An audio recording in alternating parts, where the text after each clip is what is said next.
नमस्कार मित्रांनो, अहमदनगर कॉलेजच्या ज्युनियर विंगच्या ई क्लासरूममध्ये आपल्या सर्वांचे सहर्ष स्वागत आहे. आज आपण आपला महत्त्वाचा आणि इंटरेस्टिंग विषय चिटणीसाची कार्यपद्धती. यामध्ये आपले एक नवीन प्रकरण इथं चालू करणार आहोत. मागच्या बऱ्याचशा भागांमध्ये आपण चिटणीसाबाबत, कंपनीबाबत, पत्रव्यवहाराबाबत अशी बरीचशी चांगली माहिती आपण पाहिलेली आहे, अभ्यास केलेला आहे. मागच्या काही भागांमध्ये आपण पाहिलं की चिटणीसाला वेगवेगळ्या प्रकारे पत्रव्यवहार करावा लागतो.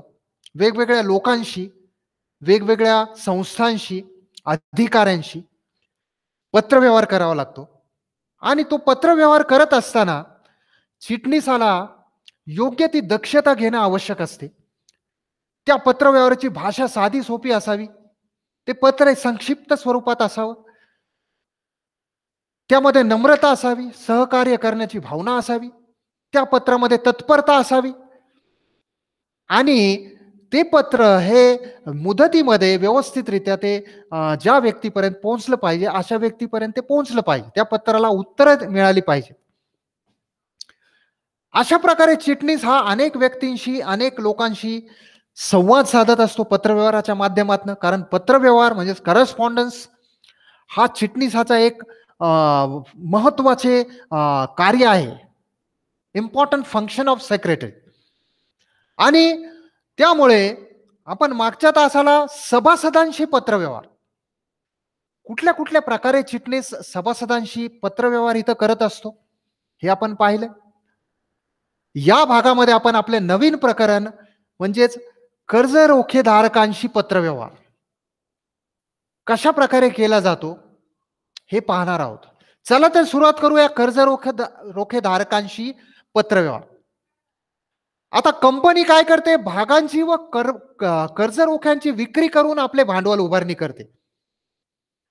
स्वतःचे भांडवल जे आहे ते कंपनीचे भाग असतं. तर कर्ज रोखे हे कर्जाऊ स्वरूपाचे भांडवल असते, म्हणजे बॉरोड कॅपिटल. दुसऱ्याकडून कर्ज घेऊन उभारलेले भांडवल. ठीक आहे. मग कर्ज रोखा म्हणजे आपल्याला काय हे माहितच आहे. कर्ज रोखा काय आहे? तर कंपनीने कर्ज घेतल्याची कबुली देणारा दस्तऐवज, अन अक्नॉलेजमेंट ऑफ लोन असं आपण त्याला म्हणतो कर्ज रोख्याला. मग कर्ज रोख्याद्वारे जे काही भांडवल जमा झालेलं आहे ते कर्जाऊ भांडवल असते. आणि कर्ज रोखे धारक जे आहेत हे कंपनीचे कोण असतात? तर ते धनको असतात, क्रेडिटर्स ज्याला आपण म्हणतो. ठीक आहे. ते कंपनीचे कोण असतात? धनको असतात, क्रेडिटर्स असतात. मग कर्ज रोखे धारकांच्या दृष्टीने गुंतवणूक जी आहे ही गुंतवणूक अधिक सुरक्षित असते, सेक्युर्ड असते. कारण का? आपल्याला माहित आहे की कर्ज रोख्याची जी काही कर्ज रोख्यावर द्यावे लागणारे व्याज आहे हे कंपनीला नफा हो अगर ना हो हे मुदतीमध्ये द्यावेच लागते. त्याचबरोबर कर्ज रोखे जे आहेत हे कायमस्वरूपीचे नसतात, तर ते ठराविक मुदतीचे असतात. आणि ठराविक नंतर मुदत संपल्यानंतर हे कर्ज रोखे सदर कर्ज रोखे धारकास परत करावे लागते. आणि म्हणून हे कर्ज रोखे हे सुरक्षित असतात. चला तर पाहूया मग आपण कर्ज रोखे धारकांशी कुठल्या कुठल्या प्रसंगी, कुठल्या कुठल्या वेळेस इथं चिटणीसाला संवाद साधावा लागतो, पत्रव्यवहार करावा लागतो. चला पाहूया मग. त्यामध्ये कर्ज रोख्यांच्या वाटपाबाबत अर्जदाराला कळविणे म्हणजेच काय? कर्ज रोखे वाटप पत्र. त्यानंतर कर्ज रोख्यांचे व्याज देण्याबाबत पत्र. त्यामध्ये दोन प्रकारे व्याज दिले जाते, व्याज अधिपत्राद्वारे आणि इलेक्ट्रॉनिक पद्धतीद्वारे. दोन्हीही वेळेस कर्ज रोखे धारकाला तिथं पत्र पाठवावं लागतं. आणि कर्ज रोख्यांचे समहक्क भागांमध्ये रूपांतर करण्याबाबत पत्र. Conversion of debentures into equity shares. ज्या वेळेस कर्ज रोख्याचे रूपांतर केले जाते समहक्क भागामध्ये त्यावेळेस देखील पत्र पाठवावे लागते. आणि कर्ज रोखे परतफेड पत्र, कर्ज रोख्याची परतफेड ज्यावेळेस करायचं असेल त्या संदर्भातील पत्र हे पाठवावे लागते. अशा वेळेस देखील हे पत्र चिटणीस तयार करत असतात. चला मग पाहूया आपण हे जे नमुने आहेत कर्ज रोखे धारकांना पाठवलेले पत्र, पाठवण्यास येणारे पत्र, त्यामध्ये आपण कुठले कुठले प्रकारचे पत्र आहेत त्याचे नमुने कसे आहेत आपण ते पाहूया. मग कर्ज रोखे वाटप पत्र, issue of debentures, letter of allotment of debentures असं त्याला म्हणूया आपण. मग कर्ज रोख्यांच्या मागणीसाठी प्राप्त झालेल्या अर्जाची पहिली काय केले त्याचे छाननी केली जाते, स्क्रुटिनी ज्याला आपण म्हणतो. ज्या वेळेस त्याची छाननी केली जाते त्यानंतर संचालक मंडळासमोर ते ठेवले जातात आणि मंजुरी झाल्यानंतर त्यांना कंपनीकडून म्हणजे चिटणीस कर्ज रोखे वाटप केल्याबाबतचे पत्र पाठवत असतात. त्यालाच आपण म्हणतो कर्ज रोखे वाटप पत्र. हे पत्र कर्ज रोखे धारकांनी जपून ठेवायचे असतात. कारण का त्याच्या बदल्यात कर्ज रोखे प्रमाणपत्र इथं दिले जाते. मग त्या पत्रामध्ये काय काय असतं तर मागणी केलेले कर्ज रोखे असेल, वाटप केलेले कर्ज रोखे आहेत, अनुक्रमांक आहे, मिळालेली रक्कम आहे, व्याज दर आहे, परतफेड दिनांक आहे आणि इतर काही तपशील असेल तो तिथं त्या पत्रामध्ये आपल्याला पाहायला मिळतो. तर चला पाहूया वास्तवामध्ये हे पत्र कसे असतं. आता इथे एक पत्राचा नमुना आहे, कदाचित तो आपल्याला मोबाईलवर तुमच्या मोबाईलच्या स्क्रीनवर तो छोटा दिसेल. मी आधी तुम्हाला सांगितलं की पत्र जे आहे याचा जो एक रचना आहे, नमुना आहे, फॉर्मॅट आहे, हा एकंदरीत सारखाच असतो सगळ्या पत्रांचा. फक्त मजकूर त्याचा बदलत असतो स्वरूपानुसार, त्या पत्राच्या विषयानुसार. ठीक आहे. मग हे पत्र देखील तशाच स्वरूपाचं आहे. कदाचित तुम्हाला छोटं दिसत असेल, त्यासाठी आपण ते पत्र नंतर वेगवेगळ्या पेजवर त्याचे भाग करून पाहणार आहोत. सगळ्यात पहिली पत्राची रचना कशी आहे मी तुम्हाला सांगतो बघा. थोडं आपल्याला स्क्रीनवर छोटं दिसत असेल. सुरुवातीला कंपनीचं नाव असतं, त्यानंतर कंपनीचा नाव आणि पत्ता, त्यानंतर CIN नंबर असतो, डाव्या साईडला फोन नंबर आहे, फॅक्स नंबर आहे, संदर्भ क्रमांक आहे, रेफरन्स नंबर. उजव्या साईडला आपल्याला वेबसाईट आहे कंपनीची, ईमेल आहे त्याखाली आणि त्याखाली पत्राचा दिनांक इथं आपल्याला पाहायला मिळतो. त्यानंतर पत्राचा विषय हा एक फार महत्वाचा असतो. पत्राचा विषय तिथं मध्यभागी लिहावा लागतो. बघा विषय आहे, त्यानंतर पत्राची सुरुवात महोदय किंवा महोदया अशा स्वरूपात, सॉरी, विषयाच्या आधी आपल्याला तिथं ज्याला पत्र पाठवायचं म्हणजे कर्ज रोखेधारक आहेत त्यांचं नाव आणि पत्ता असेल आणि त्याच्यानंतर विषय असणार आहे. त्यानंतर त्या पत्राची सुरुवात महोदय किंवा महोदया अशी सुरुवात होणार आहे आणि त्यानंतर त्या पत्राची सुरुवात होईल 2 पॅराग्राफ मध्ये. नंतर त्या कर्ज रोख्याचा तपशील तिथं असणार आहे आणि नंतर त्या पत्राचं क्लोजर म्हणजे समाप्ती तिथं असणार आहे. शेवटी चिटणीस तिथं आपलं नाव लिहून आपला विश्वासू म्हणेल, कंपनीचं तिथं नाव असेल म्हणजे शिक्का असेल, सही असेल, चिटणीसाची सही असेल, चिटणीसाचं नाव असेल आणि डाव्या साईडला जर तुम्ही त्या पत्रासोबत काही जोडत असताल तर ते सोबत म्हणून लिहिलेलं असतं. इथं लिहिलेलं कर्ज रोखे प्रमाणपत्र. चला तर मग मित्रांनो आपण काय करूया तर हे जे पत्र आहे हे काही भागांमध्ये पाहूया म्हणजे तुम्हाला मोठं ते दिसेल आणि समजून येईल. चला मग पाहूया. सुरुवातीला बघा कंपनीचं नाव दिसतंय आपल्याला, दिशा इंडस्ट्रीज लिमिटेड. त्यानंतर कंपनीचा नोंदणीकृत कार्यालयाचा पत्ता तिचं लिहिलेलं आहे बघा. नोंदणीकृत कार्यालय 45/A महाराजा कॉम्प्लेक्स, पंचवटी कारंजा रोड, नाशिक 422003 अशा प्रकारचा तिथं पत्ता दिलेला आहे. त्यानंतर कंपनीचा खाली CIN नंबर तिथं दिलेला आहे, CIN नंबर. ठीक आहे. मग डाव्या साईडला बघा फोन नंबर आहे, फॅक्स नंबर आहे आणि संदर्भ क्रमांक तिथं दिलेला आहे. उजव्या साईडला वेबसाईट दिसते बघा, वेबसाईट कंपनीची, त्याच्या खाली ईमेल आहे आणि त्याच्या खाली दिनांक दिलेली आहे. दिनांक म्हणजे पत्राची दिनांक 20 मे 2019. आणि त्या खाली बघा, ज्या कर्ज रोखे धारकेला ते पत्र पाठवायचं आहे, ज्या व्यक्तीला ते पत्र पाठवायचं आहे, त्याचं नाव आणि पत्ता तिथं दिसतोय.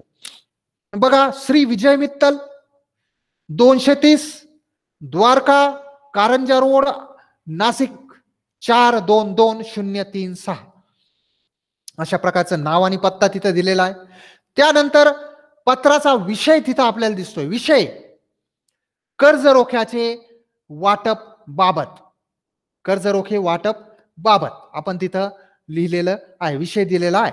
त्यानंतर आपण दुसऱ्या पेजवर त्याचा भाग पाहूया. पुढचा भाग, महोदय. पत्राची सुरुवात इथं आपण करतोय. महोदय, आपल्या दिनांक 30 एप्रिल 2019 चा अर्ज क्रमांक DI 8013 ला अनुसरून संचालक मंडळाने मला आपणास कळविण्यास सांगितलेले आहे की प्रत्येकी 100 रुपयाचे 10% व्याज दराने 100 अपरिवर्तनीय कर्ज रोखे देण्यात आलेले आहेत. सदर कर्ज रोख्याचा कालावधी 5 वर्षाचा आहे. आता बघा, हा पहिला पॅराग्राफ तिथं लिहिलेला आहे. त्याच्यामध्ये चिटणीस काय सांगतायत की मला संचालक मंडळाने असे आदेश दिलेले आहेत आणि त्या आदेशानुसार मी आपल्याला असं कळवतोय की आपल्याला अशा अशा प्रकारचे जे काही कर्ज रोखे आहेत, अशा अशा कालावधीचे हे आपल्याला वाटप करण्यात येत आहेत. ठीक आहे. त्यानंतर दुसरा पॅराग्राफ तिथं चालू करतायत.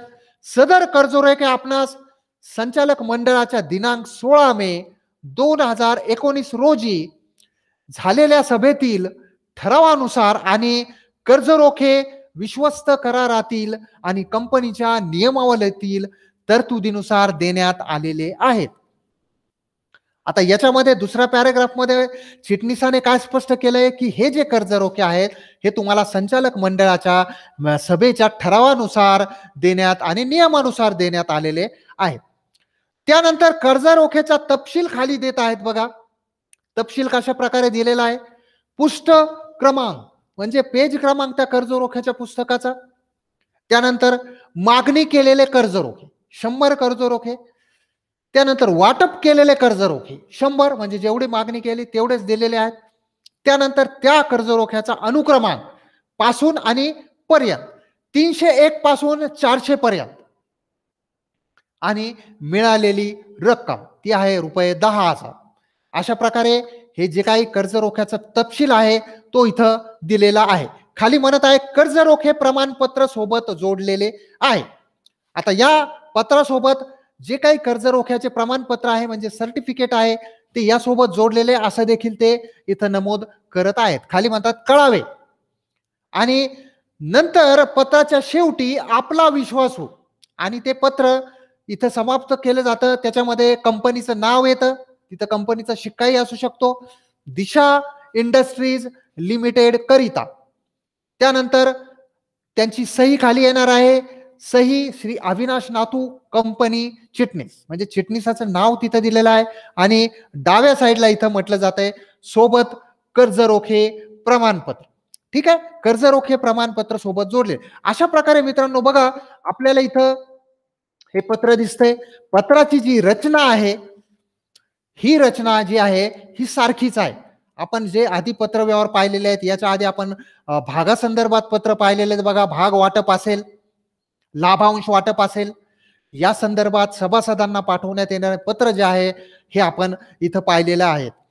या भागामध्ये आपण कर्ज रोखे धारकांना कशा प्रकारे पत्र पाठवले जातात त्याची माहिती आपण इथं घेतलेली आहे. आता त्याच्यामध्ये आपण कर्ज रोखे वाटप बाबत जे पत्र पाठवले जाते त्या संदर्भात आपण हे पत्र इथं पाहिलेलं आहे. ठीक आहे, म्हणजे एकंदरीत पाहता आपल्याला जे पत्र पाहावयास मिळते इथं याची रचना सारखीच असते. पुन्हा एकदा सांगतो, कंपनीचं नाव, पत्ता आणि CIN नंबर वरती मध्यभागी असतं. डाव्या साईडला फोन, फॅक्स, संदर्भ क्रमांक, उजव्या साईडला वेबसाईट, ईमेल ID असतं 20. त्यानंतर दिनांक असते, पत्र ज्या व्यक्तीला पाठवायचंय त्याचा नाव आणि पत्ता असतो, विषय असतो, त्यानंतर पॅराग्राफ्स असतात. आता इथं एक पॅराग्राफ किंवा 2 असावे असं काही एक नियम नाहीयेत. आपण आपल्या आवश्यकतेनुसार तिथं पॅराग्राफ पाडावेत. सर्वात प्रथम संदर्भ म्हणून आपण पहिला पॅराग्राफ तिथं वापरावा. दुसऱ्या पॅराग्राफमध्ये ऍक्च्युअल ते पत्राचा जो विषय आहे तो तिथं मांडावा. त्यानंतर तपशील असेल काही तो तपशील द्यावा. आता प्रत्येक वेळेस काही तपशील आवश्यक नाहीये. जर काय पत्राच्या स्वरूपानुसार त्याचं जे काही ड्राफ्टिंग आहे, शब्दरचना असेल किंवा विषय असेल हे बदलत असतात. त्याप्रमाणे तिथं पत्र आपण ड्राफ्ट केले पाहिजेत. त्यानंतर कर्ज रोखे प्रमाणपत्र जोडलेले आपण जे काही सोबत जोडत आहोत ते डाव्या साईडला तिथं खाली मांडणं आवश्यक आहे, लिहिणं आवश्यक आहे. उजव्या साईडला कंपनीचं जे काही नाव आहे, आपला विश्वासू कंपनीचं नाव आहे आणि विशेष म्हणजे चिटणीसाची सही तिथं असणं फार गरजेचं आहे. तर मित्रांनो, आपण आज काय पाहिलंय, तर आपण आज कंपनीच्या कर्ज रोखे धारकांशी चिटणीस कशा प्रकारे इथं पत्रव्यवहार करत असतात, त्यानंतर कशा प्रकारे त्यांच्याशी पत्रव्यवहार करताना चिटणीसाला दक्षता घ्यावी लागते, सगळ्यांशी व्यवहार करताना चिटणीसाला काळजी घ्यावी लागते, दक्षता घ्यावी लागते. याआधी मी सांगितलंय पत्र लिहिताना त्यामध्ये चांगली भाषा असावी, सोपी भाषा असावी, ते पत्र थोडक्यात असावे, मोजक्या शब्दात असावे, चांगल्या कागदाचा वापर करावा, चांगल्या भाषेचा वापर केला पाहिजे. चिटणीसाने त्यामध्ये मुख्य जो विषय आहे त्याची माहिती दिली पाहिजे. त्यामध्ये दुसरे कुठले विषय असू नयेत, ते वाचकाला सोपे गेले पाहिजेत. त्याच्यामध्ये नम्रता असली पाहिजे, आपुलकी असली पाहिजे, आत्मीयता असली पाहिजे. म्हणजेच काय, पत्र लिहिताना चिटणीसाने चांगल्या प्रकारे दक्षता घेणं आवश्यक आहे. तर मित्रांनो, आपण येणाऱ्या भागांमध्ये अजून जास्त माहिती आपण पाहणार आहोत आणि कर्ज रोख्या धारकांशी अजून कुठल्या कुठल्या प्रकारे चिटणीस कुठल्या कुठल्या प्रसंगी इथं पत्रव्यवहार करतात ते आपण यानंतरच्या भागामध्ये पाहणार आहोत. चला तर आपण आजच्या भागामध्ये इथंच थांबणार आहोत. Okay, stay safe and bye.